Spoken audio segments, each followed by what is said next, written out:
What made me the best I can remember whenever I was the happiest was sitting in Joe's lap and listening to him tell me all them stories and singing me them old-timey songs and stuff. I felt so safe, just cuddled up in his arms, and I didn't care what kind of song it was, if it was nasty or not. It tickled me to death anyway. I just sat there and listened. I didn't know the difference.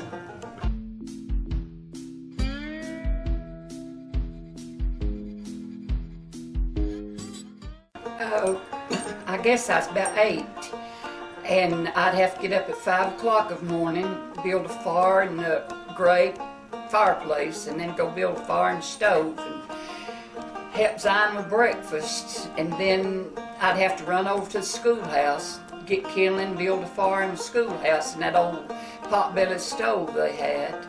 And then this old lady, she lived down the hill from the schoolhouse in a little bitty shack, and she was 98 years old, and her name was Qualls. And I'd go down there, and I'd be scared, afraid she'd be dead. I'd find her dead or something or other, but I'd go in and build her fire. And then I'd help her up and get her on clothes. And she wore this old black dress, black apron, and no black bonnet. People told me she was a witch, but she weren't. She was the sweetest thing, and I loved her to death. She said, "Marie, when I get to heaven," said, "I'm going to tell Jesus what a good girl you was," said, "for coming down here and helping me."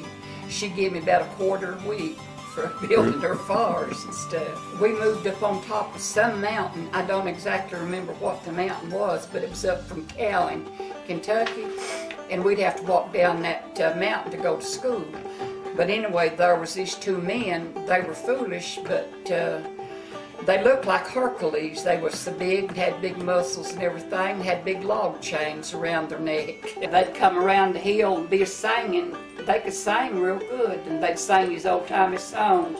They'd say, "Oh, buddy, reckon Zion's gonna feed us today?" "Yeah, she's a good person. She'll feed us something to eat." And they'd go up on the mountain and cut down a big tree and hook that log chain to it and drag it down the hill. And Henry was blind, and Johnny got mad at him one time, and Johnny would always say right, left, which way for Henry to go. He guided him over this big cliff, and it like killed him. I started in Kellyview when I was 8, I believe, in the one-room school, and it went through the 1st through the 8th grade, and we just got a little bit of the teacher's time. But our teacher was named Miss Ruford, and I thought she was the prettiest thing I ever saw.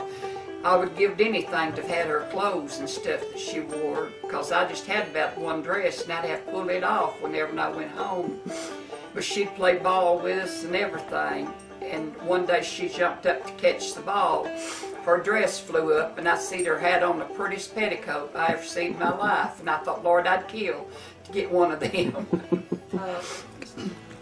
My mom was pregnant with me whenever my real dad got killed. He'd been seeing another woman, and her husband shot Dad.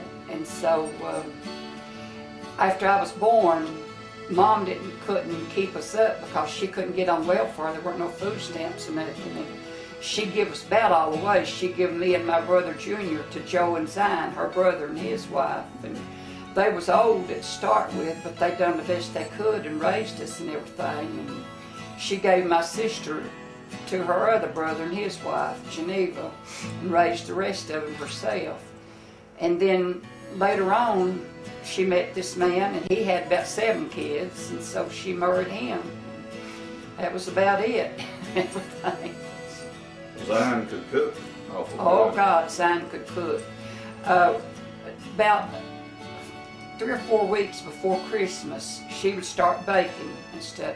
She used gingerbread just about in everything she baked, and she would bake it and wrap it up in clean towels and put it in this trunk that we had, and we couldn't touch it until Christmas. And then she'd open that trunk, whole house would fill up with scent of gingerbread and stuff. We sure had a time. It's beautiful.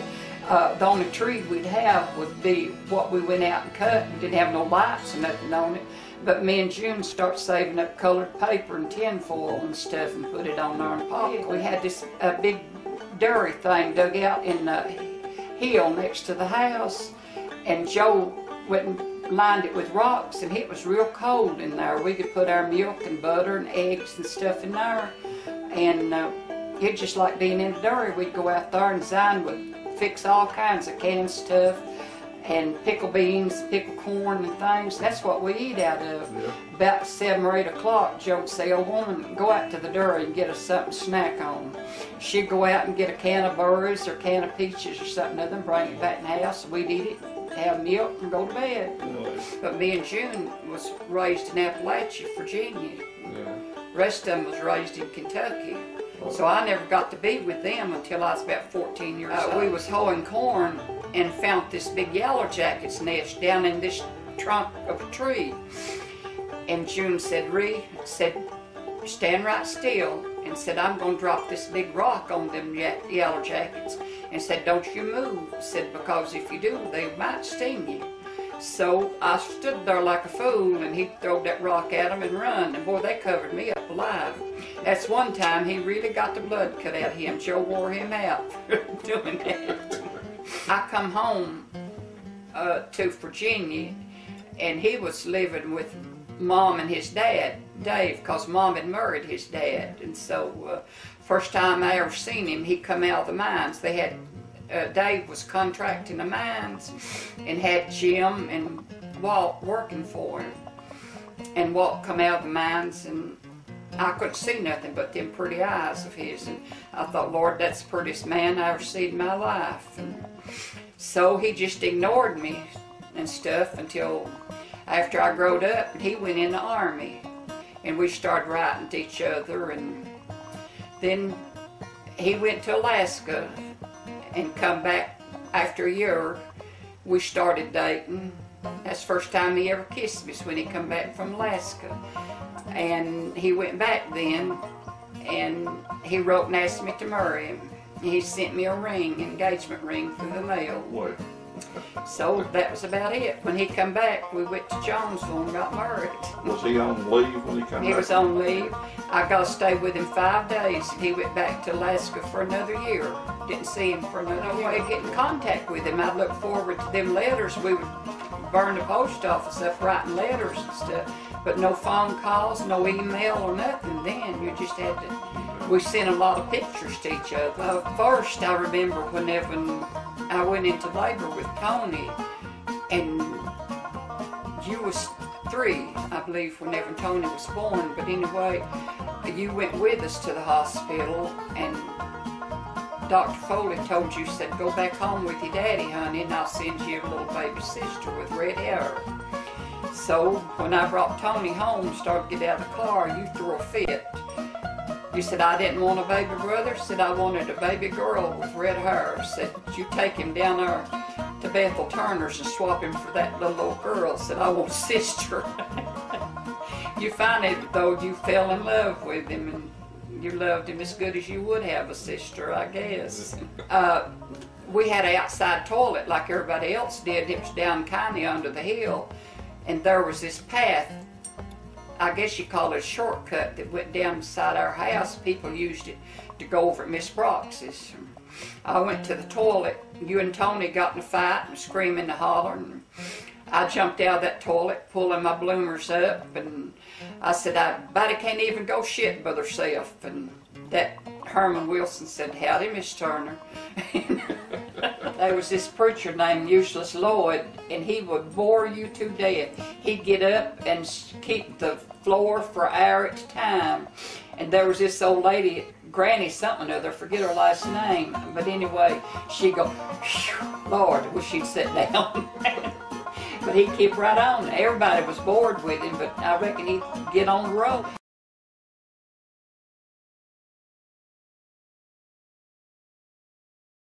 Is that the boys that you talk about your daddy throwing out? These 2 drunks come in the back, and me and Tony was sitting, and you was sitting there, and everybody was afraid of them or something or other. I don't know. They started just interrupting the church, you know, going on. One of them actually had a can of beer in his hand. And your daddy sat there, he had a temper anyway. He sat there and just took it as long as he could. And Buddy, he walked back there and grabbed both of them by the shirt collar and marched them out the door. And he got out there and he kicked one of them out in the driveway after he got out there. And I reckon you went out there and helped your daddy. I don't know, but I think it was just a baby then. We really didn't know it was snake handling church. We went with Brother and Sister Bailey, I think, or somebody. And they started having a good time and stuff, and this guy reached in under the pulpit, pulled out this big box, and I still didn't know what it was. Bless God, he come up with these rattlesnakes and copperheads, kissing them, hugging them and stuff, working with them. I jumped up on the seat, and I tell Walt was sitting up there with him, with you in his lap. Bring me that baby back here and stuff. But they was just going right towards you, and them snakes just licking their their tongues out and stuff towards you. I was scared, still sucking a bottle when you was just a little bit before Tony was born. Then you come in, got some chicken bones to go out and feed your dog. I heard you scream, and me and Walt went to the door, and this big, long black snake was chasing you, and you still had them chicken bones in your hand. And Walt said, "Run to Daddy, honey." And boy, you jumped in his arm. That snake just flopped. It was up, just ready to wrap around you. And you jumped up in your daddy's arms, and it fell on the ground and went over the hill. And Walt said, "Honey," said, "it was after your bottle." Said, "That's what it was wanting." Boy, you run in the house and got your bottle, throwed it over the hill. He said, "There, take it." And you never did suck a bottle anymore after that. Every time you'd mention it, we'd say that black snake's got it. Your papa, Walt's daddy, gave you a little tiny chicken, little diddle. When it was just small. You carried it in your hand like that everywhere she went. And you raised that sucker, Buddy, up to be a big hen. And wherever you went, that old hen would go with you. And he'd want to get right in the bed with you. But you slept next to the window. It would roost on the outside of your window, look in at you all the time. And Bill Brock come over and he wanted that chicken. And you didn't much want to trade it, but he kept on. He offered you 2 chickens for that one hen. And you finally agreed to it. They took it. They lived across a creek, I guess you'd call it, from us. And you'd go out there and that old hen would jump right up and down and cackle, want to come back to you. You stand there and say, "I want my chicken back." Bill never would let you have it. It was when we lived down in Putney Camp, everybody said that house was haunted, but I didn't believe it. And it was thundering and lightning, and I was trying to get my washing out. I just had this old Ringer washing machine and had to run water in the bathtub to rinse the clothes in. I filled that tub up with water and was turning my washing machine on, putting clothes in, and I felt a cold chill. And I turned around, and this old woman with her hair all strung out and everything was coming right towards me, fixing to shove me in that bathtub. I jumped around the side of the washing machine, turned back. She was gone. And I asked one of the neighbors, you know, did that old woman live there? And sure enough, she did. At one time, she lived there. Somebody killed her. I don't know who, but I don't know how she got killed. It was in the back bedroom, and I heard you scream, and I run in there, and you said something just parted the curtains and looked through at you. I don't know what you saw. You never did tell me. I didn't know too much about the furs, but he collected our rent all the time. And I believe that was one of the nicest gentlemen that you ever saw in your life. He was old-fashioned. He'd tip his hat to you and everything. And he was just extremely nice. And Miss Furry, she baked us some cookies, you know, and would send over to you kids once in a while. And everything. The Johnsons, we was real close to them. Me and Miss Johnson, Beatrice, would walk you and Tony and her kids up the hill to keep you from fighting, keeping them Tony and Charles Wilder from jumping on you all and stuff. But it was fun. We had to go up there in snow. They didn't dismiss school then like they do now, but it was rain, sleet, or snow. You all went. Yeah. And then we'd go back up Part 3 and meet the school bus and bring you home and everything. Mostly about being poor. Really? Yeah, we talk about what hard times we was having. I think Mr. Johnson weren't all that, you know, making all that much money neither, and Walt sure wasn't. We just going from hand to mouth and trying to keep you kids in school, and that was about what we talked about. Yeah. You remember this old lady that Tony thought was a witch when we lived down there in beside Clay Ferry? He was scared to death of her. I don't remember her. We're Ivy. But anyway, he went to the post office, and Clay Ferry, the postmaster, weren't in. He'd gone to lunch or something or other. And Tony was waiting on him to come back, and the Ivy woman walked in.